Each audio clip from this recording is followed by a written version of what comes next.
AFTERBUZZ TV Bar Rescue After Show. Bar over troubled water. You're tuning into the destination for TV superfan discussion, AFTERBUZZ TV. And now, let the buzz begin.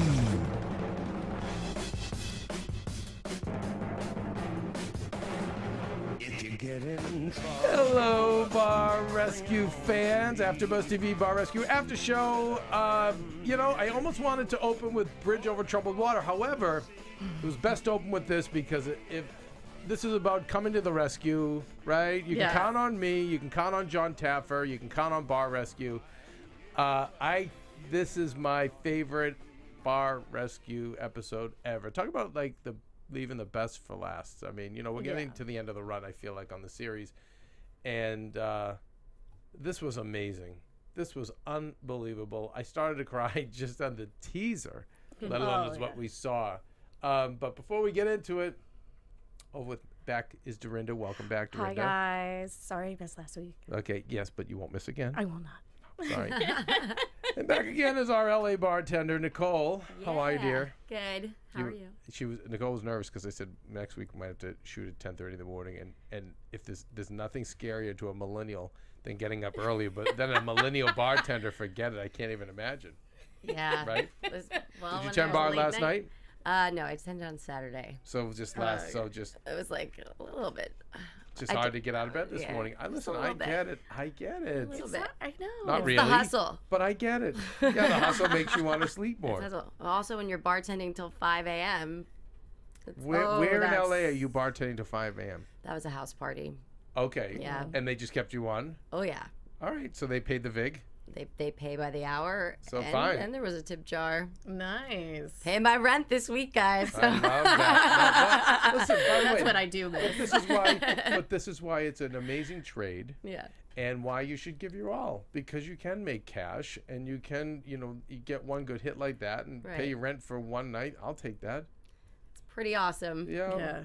And then some. Dorinda, did you miss those days? Did you miss those? I miss the money. Yeah, right? That's what I miss. Yeah. I miss the money when I decided to I'm going to really pursue my career. And Right. now I'm like, oh, I really miss I think, it. well, here's the thing, Dorinda. I think you have to, I think what has to be considered, because Hollywood's become, I said a very long conference call about this, but, we all have to consider new business models with Hollywood, because the money is spread so thin in our business now. Everything just is collapsing, and it is just It's tough. It's the Wild West right now because of digital. I mean, there's just not even. Yeah. There's millions of productions almost when you consider everyone putting stuff up. So it may not be enough for most of us to say, hey, I'm just going to work in entertainment. We may have to find other ways to offset our dreams. And again, I always think of waiting tables, bartending, massage therapy. There's just things like that allow you to give you some freedom. And if it's fun, I mean, Nicole, you get energy off it still. Yeah, I mean, it's great. My favorite thing about bartending is the people I meet when I'm behind the bar, and the connections I'm able to make, and what can I do furthermore with these people that I'm meeting, especially in LA and it's entertainment based. That's right. There's always offers. But even in life, weigh out if you're working in the Midwest or whatever, it's a lawyer, it's somebody. I mean, I tell people all the time, and I can be a homebody and a man cave kind of guy, but nothing's happening at home. You got to get out there. You have to be in movement. You have to be in motion. But when you're out there, good things happen. Right. You know what I mean? It's funny. When before I started working at NBC, where I'm at right now, I met my executive producer at an event working for Casamigos behind the bar. That's it. And I, waited for a good moment to approach her, and right off the bat, she's like, come in on Monday for an interview. I said, let me persuade you a little more and give you a bottle of Casamigos on me. And she was like, sold. But yeah, it's just the little things, attention to detail, and who's saying what. And that's that's the other thing too. No, so let's go back to the original thing I said. Is it's doing a great job, taking the job serious, and so when you have people that, I see the bartenders that I complain about it all the time. God, there's one in my neighborhood that's it's such a nice bar too, and the bartenders are terrible. They're such assholes, and you know, you never know who you're going. I mean, listen, Popcorn Talk Network, a few doors down here, is run by Stephen Lemieux. Stephen Lemieux was an amazing waiter at Chili's.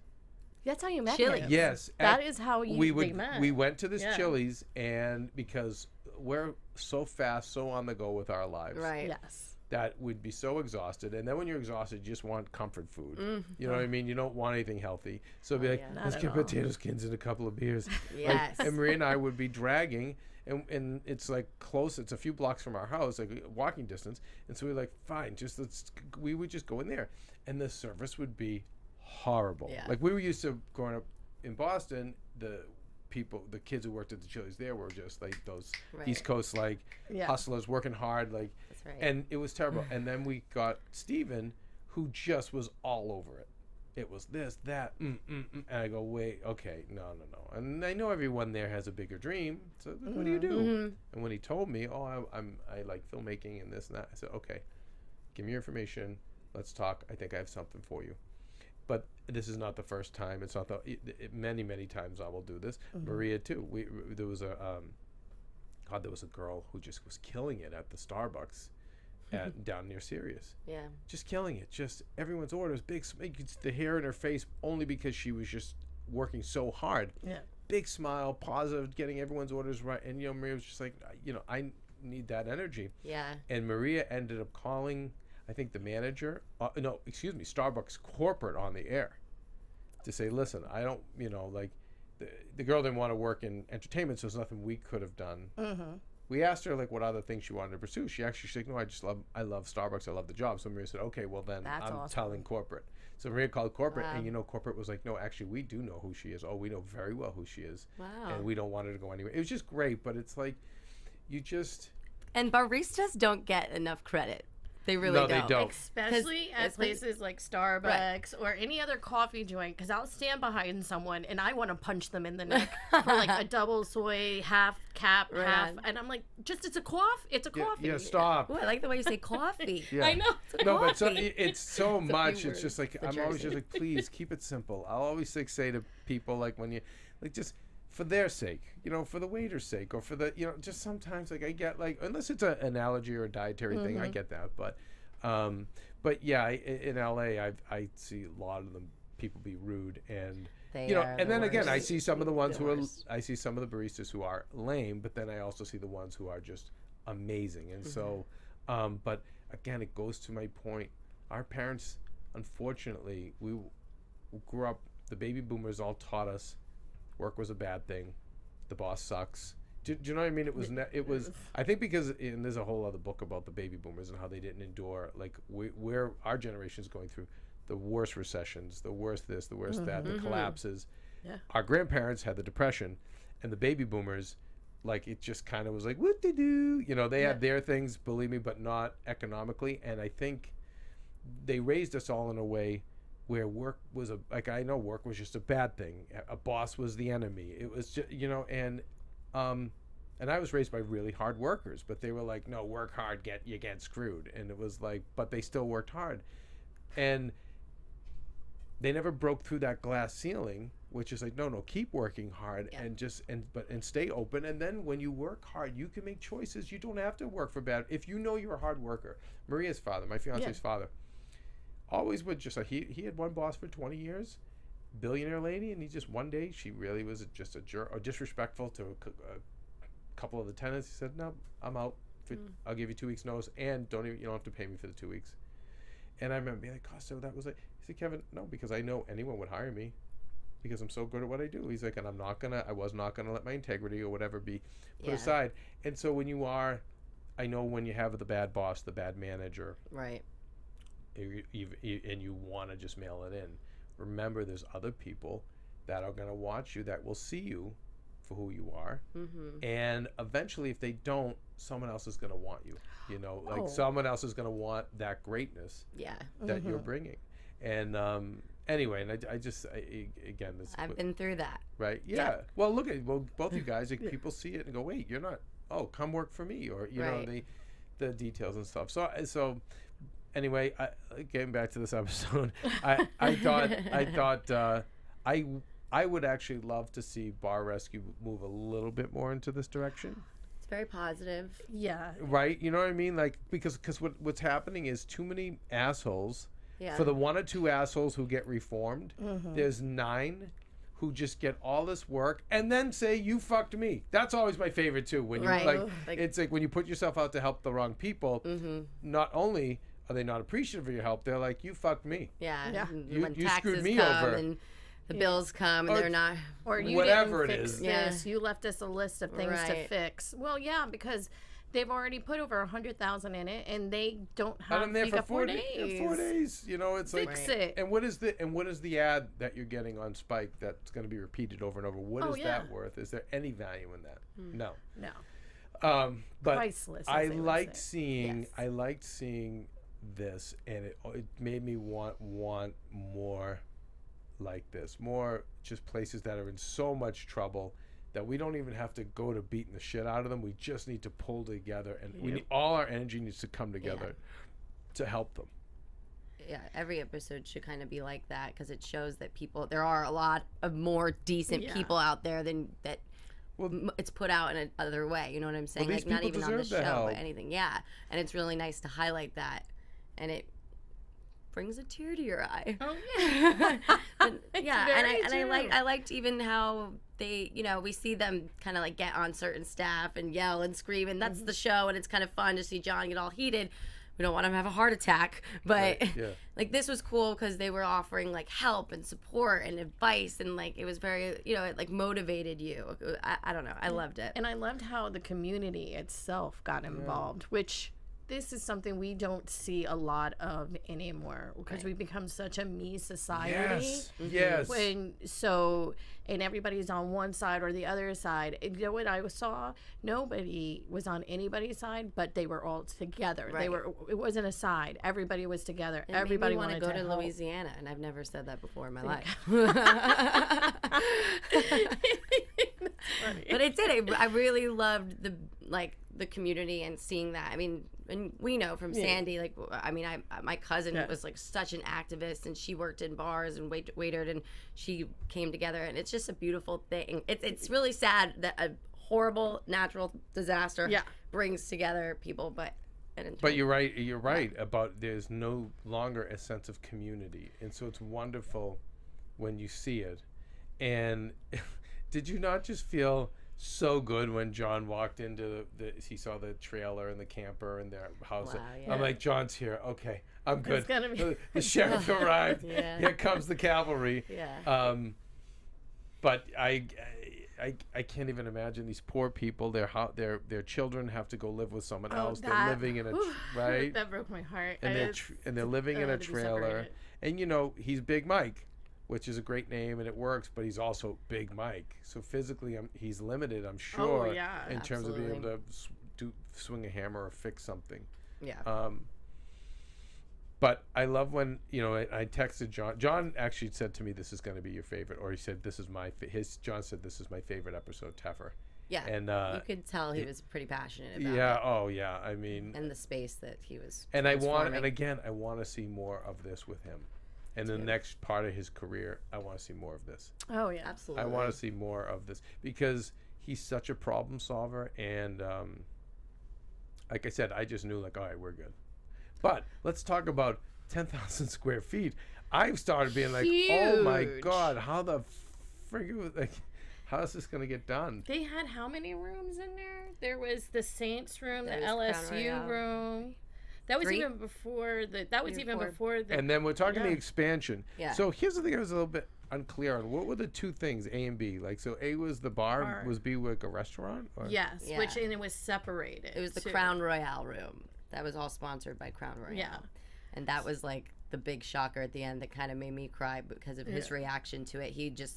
That was like kind of like the icing on the cake. It was like the surprise element of the transformation of the venue, and I thought it was really cool. And what John he made that point in the beginning before they even started. He said, we're going to have like just 2 different environments going on so we could provide 2 different, everybody says it's like a show when you're bartending and you're working It is night. a show. It's always like it's a huge show that you're Yeah. putting on. So and with that, when I saw that room, you know, the first thing that popped into my head was this would be a great cigar bar setup. Absolutely. Like with the mahogany and the... all of it. Yeah, and I was like, that. what a great space for that. Yeah. I don't know how many people are like that down there, but build it, now they will come. now, Yeah. Exactly. Build it, Build they will it, come. they will come. There in that area, they will come because Yes. you can still smoke, as far as I know. I remember when I went to Mississippi for a friend's wedding, and I sat down at the bar and they were smoking. And at first, I was appalled. I'm like, "No, Dorinda, this you can do this here. Yeah, you can do this here. So you're in their area, their Right. territory." I thought that was a national law. I guess it's not, huh? I don't think that it is. Wow. Yeah.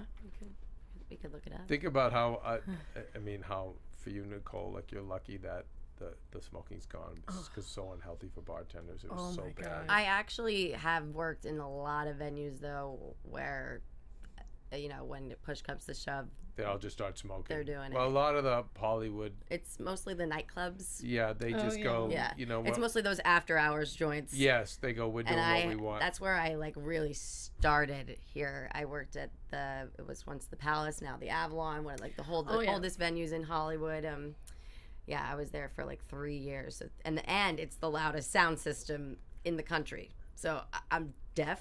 I'll be deaf at 30, and and you know that's an environment that was great, good money. I met a lot of people. I saw a lot of free concerts, stuff like that. But it's nice to kind of excel as a bartender. Right, keep when growing. you get to that like professional level where you're a mixologist as well, and people trust you making your own take on a craft cocktail, and it becomes more of a profession. Well, you want to keep Yeah. evolving in life Right. anyway, even as a bartender, you know, or whatever you do. You want to continue to evolve and grow. I mean, 20 years ago, no such thing as mixologists. And I think of some of the bartenders I knew who were amazing. If they haven't evolved, there's no way they're left behind now. Yeah. Because you guys are just too, like, it's just too fancy now. It's too much of an art form now. Yeah, it's a whole different. So I mean, I guess we jumped ahead to the renovation, but I love how, my God, the whole town was there, and like I just was so excited because it wasn't just regular townspeople, it was workers. Yeah. Like these were contractors, and these people who knew what they knew, you know. Yeah, that was surprising. I didn't think that's what we were going to see after they cut to commercial in the next one. I thought, okay, maybe it was going to be like an extended, you know, group for John's people. But then to see it, I didn't expect that, and I really loved it. Cisco delivered. He even said, "I've never seen Cisco." Every favor was called in. I love it. And so the lady from Cisco was there, like, and I'm still like a geek for like new products and new machines, just to see the nice plastic that's being peeled off, shiny. like, It's so shiny and new. There really is something to it. I just love how everything has like done is it like a 360, right? I mean, just with like being able to plug in yourself, and like it's the little things. The cell phone plugs It's the on second the time bar. we've seen that. I We love need to have that. more of Yes. those in bars. Yeah. More and more and more. Right? all the time. Just gonna make you want to stay there longer. Yep. There you go. You know what I mean? Drink Like more. we have them here at AfterBuzz. All those our tables have I love it, the by the plugs. way. Yeah, Love of it. course. I also loved the fact that we saw, and I knew we were going to talk about Sandy, and I knew the boys, the brothers, were going to step up and do something because they were very successful. Those guys, Yeah, they had money, and we've called on them before because remember they helped the There was someone. the firemen Yes. over at the bar up in New York somewhere. Yeah. But they've been. It's like them and the guys from Spirits are just. Brad and Steve. You know, from it's Spirits. funny. Shout out to It's those so guys. 'cause funny. they really No good with us. coincidence. So, some of you disgruntled owners who are listening, or staff, or there's not to me a coincidence that the most successful people, like John and the show, and the failures don't. And so these guys, super successful, have always come back to help the show. And when they $10,000 to buy them a new trailer, how amazing! I cried. I couldn't. I'm like that doing my was a makeup, lot. like right?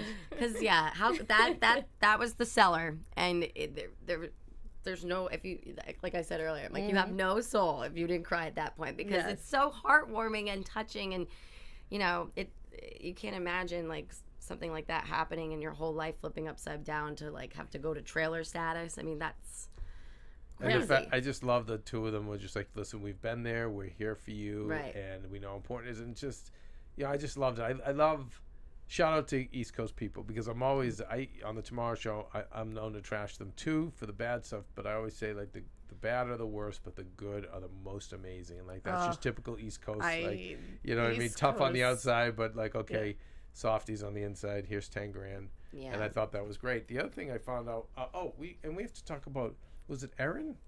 The girl Emily, who like made Little all angel. of this happen. Emily. Yes. Like, love them enough to reach out to Bar Rescue. But like they should have thought about that right away. I think, right? Wow. that would have been the first thing. But when you're in, All like right, so little millennial. here I am. Little millennial. You've lost. Your two twin daughters are taken away. You're in a trailer. You've lost your house. Bar Rescue is the least of what you're thinking about, right? But and great idea.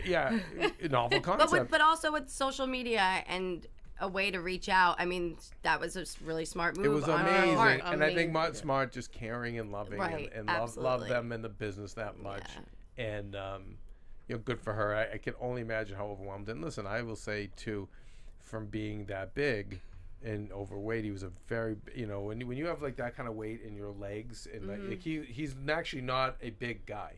Yeah, I mean, I'm going off on a tangent here, but I'm just saying his energy levels, his health, and you know what I mean. Like, it would be even more overwhelming, for someone like this. The amount of stress, and what a wonderful girl to have done this. And then when I went to Bar Rescue Updates, I found out that she reached out to Bar Rescue, but actually, it was when she did her plea. It got on the radar of the guys from Spirits on Bourbon, who just are like, it's a mad love affair with John and the guys from Spirits, and the brothers who have the Sandy Bar.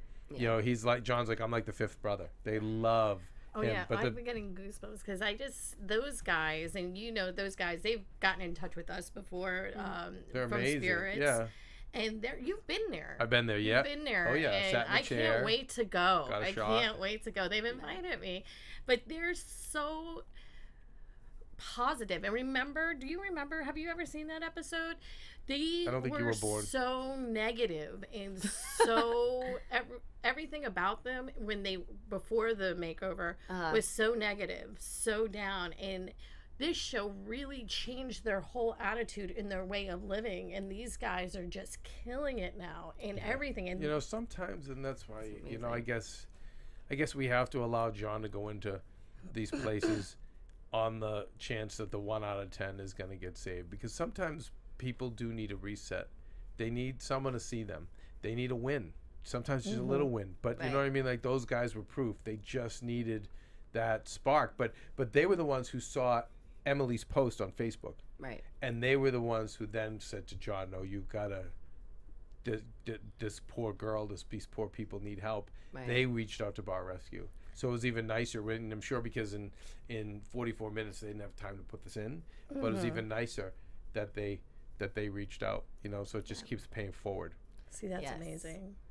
And look, going back to Bar Rescue Updates, looking at their reviews. 99% just amazing reviews. People were happy. People loved it. So this was not only one of the most successful rescues, if not the most. Right. To me, one of the, I mean, the episode-wise, one of the best one I've seen. He had a nice quote. He said, "Life is knowing when to give and when to take." I thought that was really. I wanted to make an amend to John. Yeah. Mm-hmm. It's when to receive. Yeah. Take and it's also okay to ask for help. It's a little bit of an ugly word. Yeah. I know it's a fun word to the millennial. But receive. So receive the help. Take is I'm taking something. Mm-hmm. Give, receive. So it's okay to receive. Yeah. It's also okay to ask for help when you need help. Absolutely. Oh my God. People shouldn't be afraid to ask for help if they need it. And listen, and you robbed. She didn't ask for help. This is to your point. All the joy that we got as fans to see this, all the joy that those people, the contractors, got to go give the help. nobody wants. I mean, very few people. God, I'd love to even talk to Mr. Manson up in wherever he is, Charles Manson. But when you think of some of the most notorious people, Wherever he is. I worked in the carny business. I worked with a lot of sociopaths, just guys that had done time for murder, everything. And I was always able to there was always the good in them. You know, people don't want to, my experience is people don't want to be bad. They are because of defense. They are because of how they're raised. They are because of how damaged they are. I mean, very rare. Right. I have a friend who's an attorney. He's like 30 years. And he goes, you know, Kev, out of all of them, he's a criminal attorney. He said, Kevin, out of all of them, there's only been one, maybe two that were evil. The rest were just either stupid or it was a product of the environment or it was defensiveness. So, people love the chance to do something good. And so when you don't ask, sometimes when you ask somebody, it's like, and for me, there's been people I've been indebted to that I'm mad when they don't ask. I'm like, nah, I want to do something for you so bad, you know, because of all the great things you've done for me. Like, I'm mad when they don't ask me. Yeah. And remember, like, when you ask, all someone can say is yes or no. That's it, you know? Yeah, that's it. You know? And What's then the worst you're gonna get? I will say this though, as we wind out, I think we have a wackadoodle next week. I saw it. So we're back, guys. We're back.